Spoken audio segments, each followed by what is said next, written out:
السلام عليكم ورحمة الله. مرحبا بكم في قناة وصفات متنوعة. نتمنى إن شاء الله تكونوا كلكم بخير وعلى خير.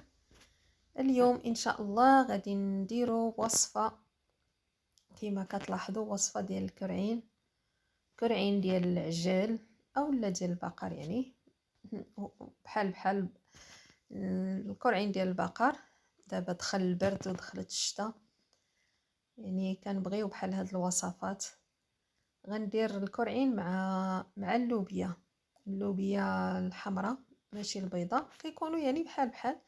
انا فضلت ندير شويه ديال اللوبيا عوض الحمص. تبعوا معايا الطريقه ان شاء الله. كنديروا القياس ديال الكرعين حسب الاشخاص، وكنديروا جميع التوابل اللي كاينه كنديروها. انا غندير هنا شويه ديال ورق موسى اللي هو اللورو، وغندير هذا سميتو محكوك، شويه ديال سكينجبير حكيتو،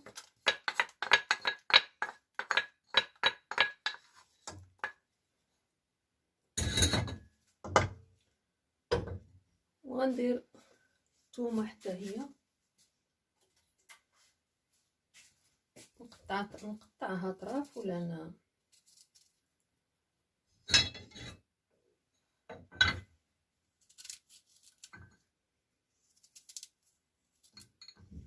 ولا نخليها صاينه، حيت مع الكرعين غادي تذوب، دغيا غادي تذوب. ثومه كتلاحظوا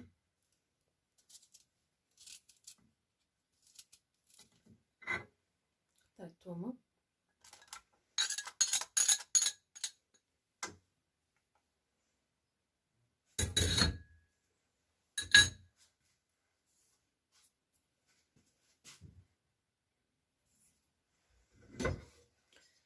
وغنزيد البصله شلضه. انا درتها كبيره حيت غادي تذوب مع درت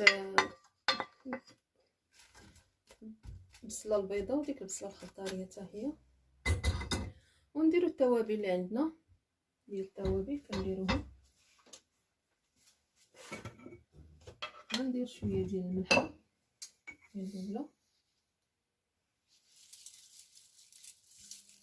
الملحه،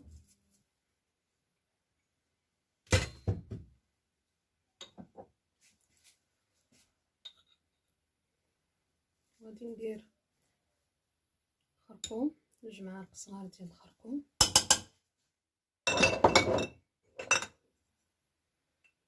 وندير القزبور حبوب.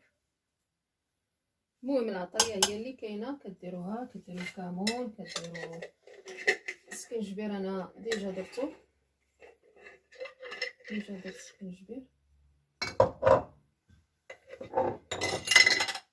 ضروري انا غندير شويه القرفه، شويه القياس. ندير البزار، شويه ديال البزار،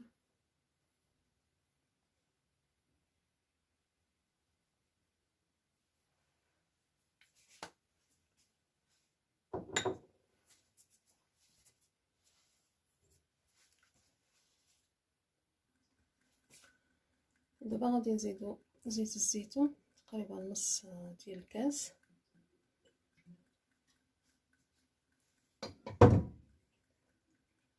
غادي نشعلو عليه العافيه وغنخوي عليه الماء يكون طايب. ما يكون طايب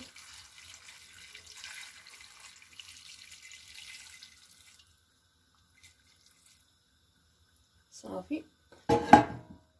وغادي نحركوه، غادي نخلوه يطيب نص طيبه،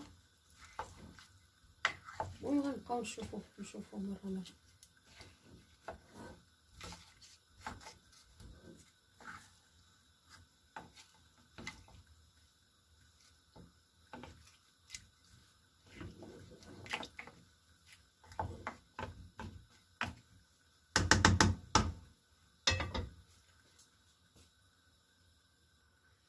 ملي شعلت ليه غادي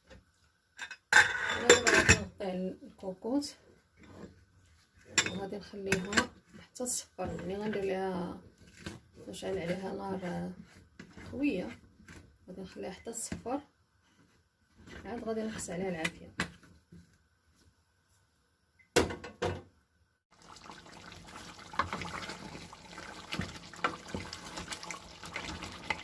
ندير انا شويه ديال اللوبيا، ندير وغنزيد شويه ديال المعدنوس،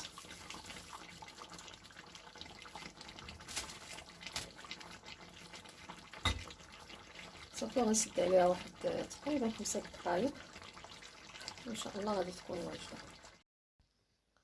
حيت ديجا هي اللوبيا ديجا راها طايبه، داكشي علاش ما غاديش تطلب معانا بزاف ديال الوقت. دابا كيف ما كتلاحظوا ها هي طابت، كتبان ليا العظم شويه تحيد على اللحم. غنزيد واحد شويه ديال الزبيب، كيعطي واحد الطعم زوين، كيعجبني الزبيب مع الحماص ولا حتى مع اللوبيا. كيف ما كتلاحظوا انا ما كثرتش اللوبيا، درت غير شويه، ما كثرتهاش بزاف. صافي دابا شويه ديال الوقت، يعني غير فين يتحل شويه داك الزبيب وتكون واجده. دابا ان شاء الله ها هي واجده، المريقه ديالنا ها هي خاطره، ما بقى لينا الا ان شاء الله نديرها في طبق التقديم. ونتمنى الفيديو ان شاء الله يعجبكم، والى اللقاء فيديو اخر، والسلام عليكم ورحمه الله.